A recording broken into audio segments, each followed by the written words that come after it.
Hello everyone, this is Natural Gamer Girl, and this is a SpeedArt, Pokemon SpeedArt to be specific, for CollabCamerupt, which I am happy to be part of. And I mean, come on, you can't have a collab channel without Pokemon SpeedArts on it, right? Especially if it is Pokemon themed.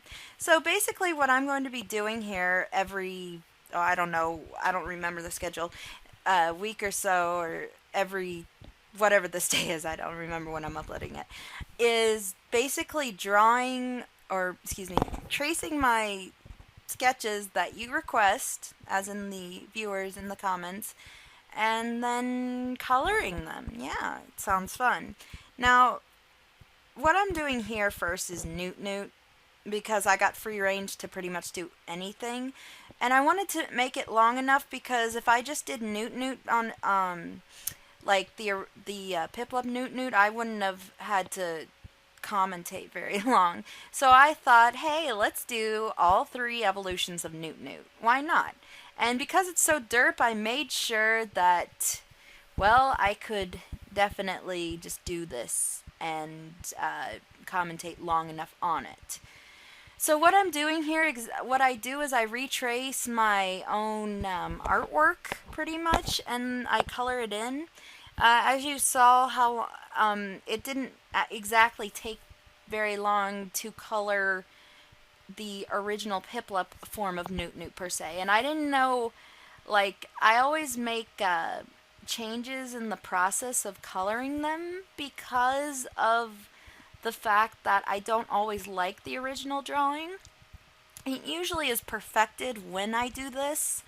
And I also look up, as you can see there on the screen, sort of going just very fast by, I look up on Google, like, am I drawing the body right? Am I getting it correct? How is it I actually look like this, you know?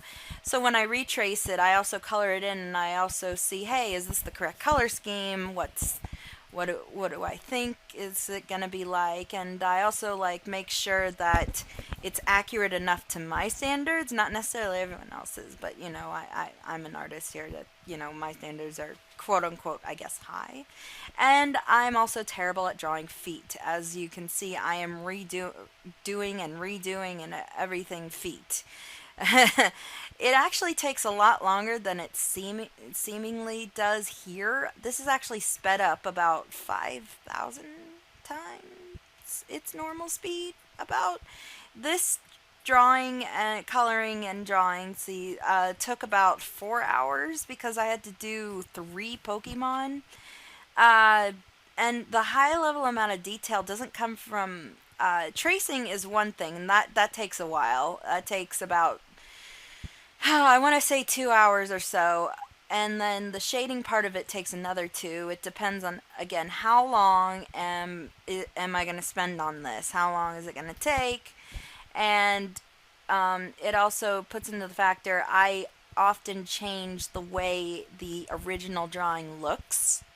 So when I do that, basically, is like, oh, you know, I'm going to trace the original thing, but then I decide not to, and then I put in the color and make sure it looks right, and I'm like, okay, yes, that's good.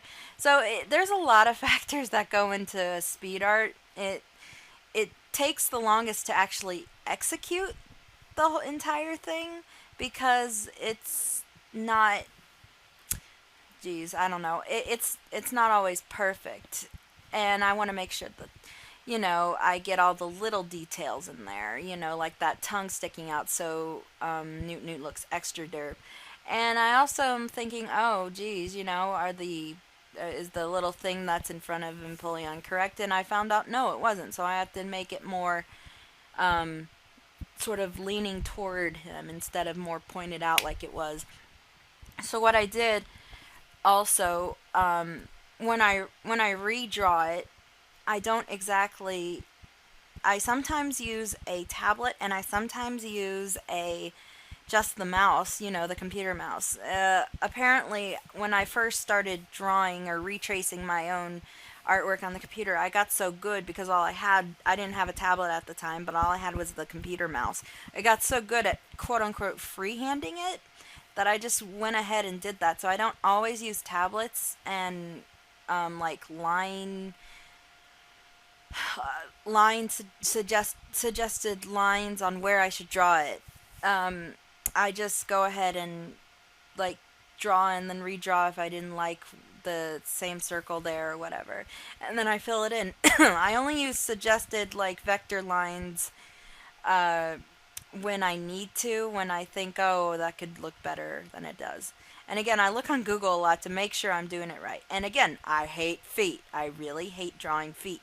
I always have to be like, oh, does this look right? Does this look right? And I'm like, no, it doesn't. And yeah, it takes forever for my mind to say, oh, yeah, no, that's good. We're fine. And so, and sometimes when I'm like, oh, I already did a lot of coloring or something, I don't want to go over the artwork because it's so hard to fill in. So I have to, on a separate layer, draw like this fin, for instance. And I'm like, okay, so yeah, and I have to like manipulate it just to look correct to myself. And then I'm like, okay, well, let's do the other fin.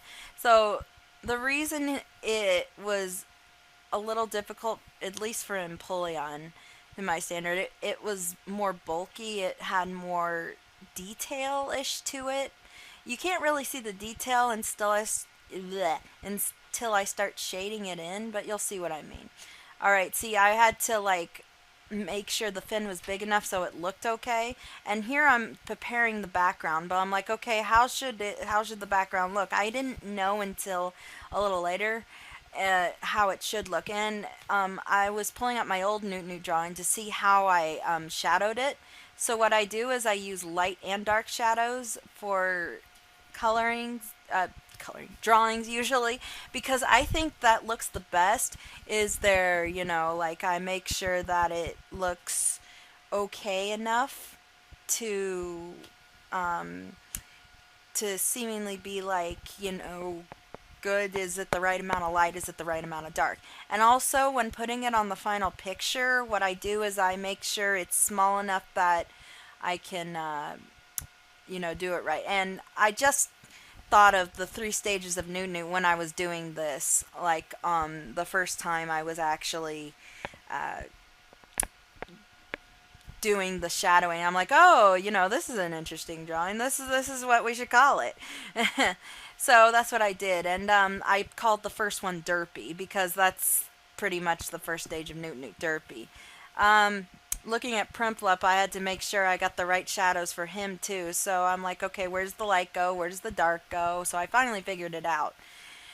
It was interesting to say the least because it's different on every Pokemon. You would think it's about the same, but it's not. I mean, some of it's similar, but it's then like, oh, okay, how do I do this? Well, this is how I do it. And I usually sometimes use like, okay, two dark tones and then 2 light tones, unless it really doesn't need it. But I thought, hey, two dark tones, 2 light tones was enough. So that's how I pretty much did all of them, including this Piplup that I'm putting on here now, and I made sure he was, standing okay, so I orientated him a bit.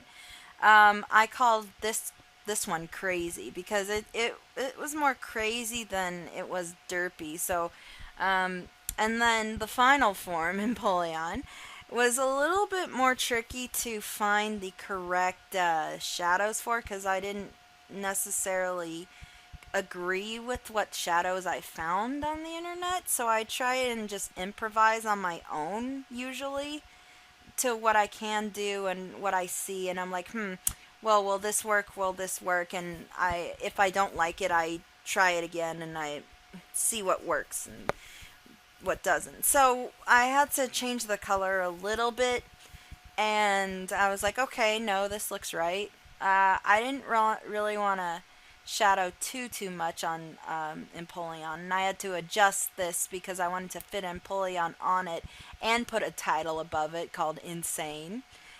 So I had to make the 3 stages of Noot Noot smaller and had to go back and redo all this again. But in the end, it was good. Oh, and I always sign my drawings. Thank you so much for watching this video. If you would like to subscribe to CollabCamerupt. And as always, there is a big question. what Pokemon should I draw and color next? If you would please, leave a comment below. Thank you very much. This has been Yashel Gamer Girl, and I'll see you guys later. Yashel!